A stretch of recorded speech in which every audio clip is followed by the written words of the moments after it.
Hey, what's going on? So I'm going to be putting Skull and Bones down.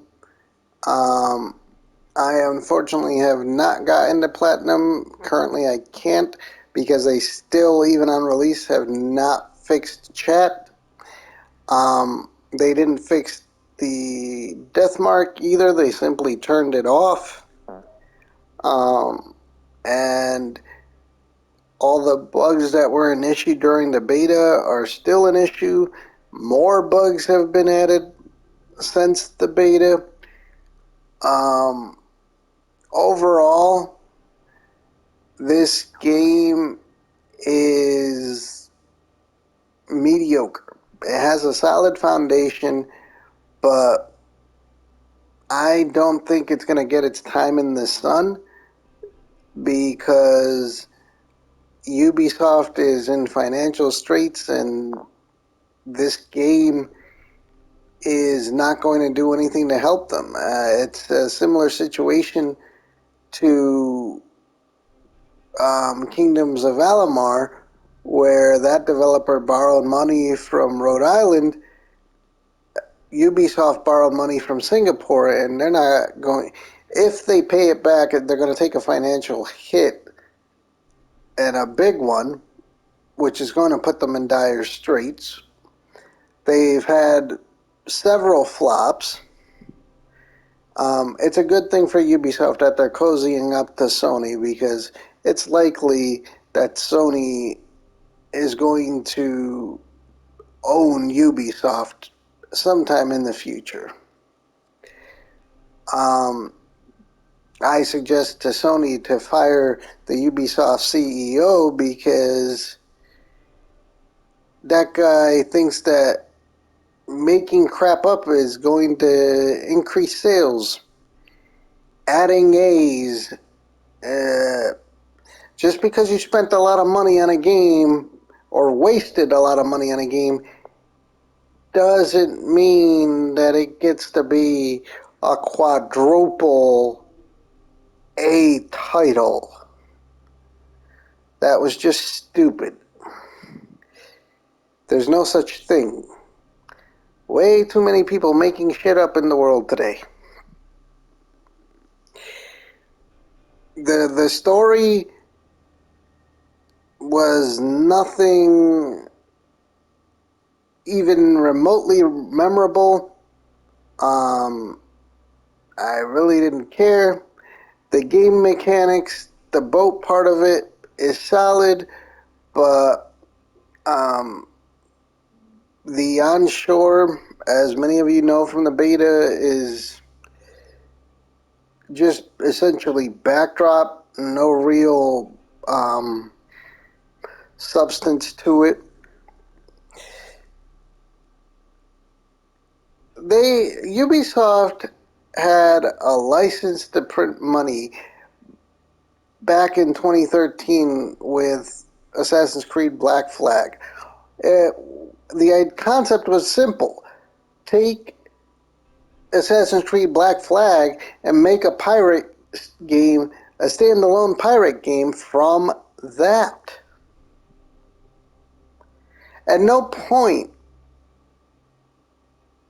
did I think, you know what, I would love a pirate game where I play as the boat and the pirate is the backdrop. And that is what Skull and Bones is. You play as the boat. The equipment system that they have in this game is rudimentary at best because all it cares about is whether or not you increase your DPS, and that in turn increases your level. People say your level doesn't matter. Personally, I found the game to get easier as my level went up. But all it takes is increasing your damage. You increase your damage, the potential for you to level up also increases.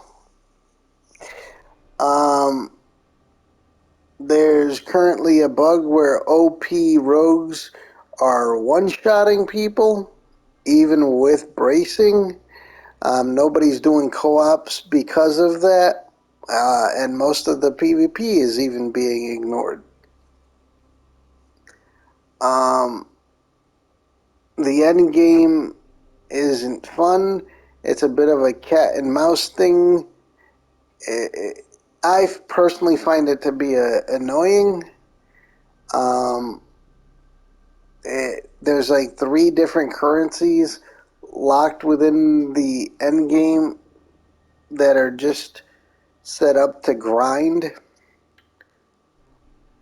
This game currently has an unobtainable platinum because you have to be able to say ahoy in chat, which you cannot do because chat is turned off. So for those of you who are trophy hunters, while most of the trophies in this game are relatively simple, and it's a relatively simple platinum, I don't recommend it until they fix the chat because of that one trophy.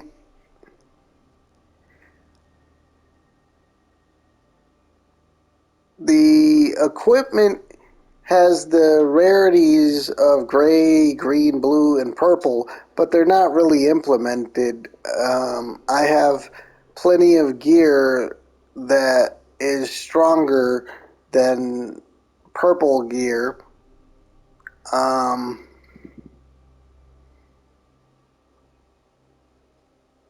there is a foundation to this game,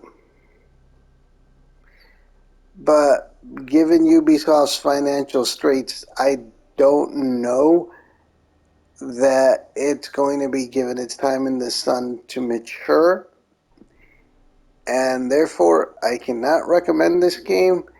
And I would recommend the Ubisoft once again get off of your games as a service mentality. Um, if you even have a chance of survival after this flop that is Skull and Bones. Your sales would show it if people really wanted games as a service, or whatever term you want to use with it. Skull and Bones was indeed dead in the water, and it's sinking quickly. I don't recommend it. Keep on gaming.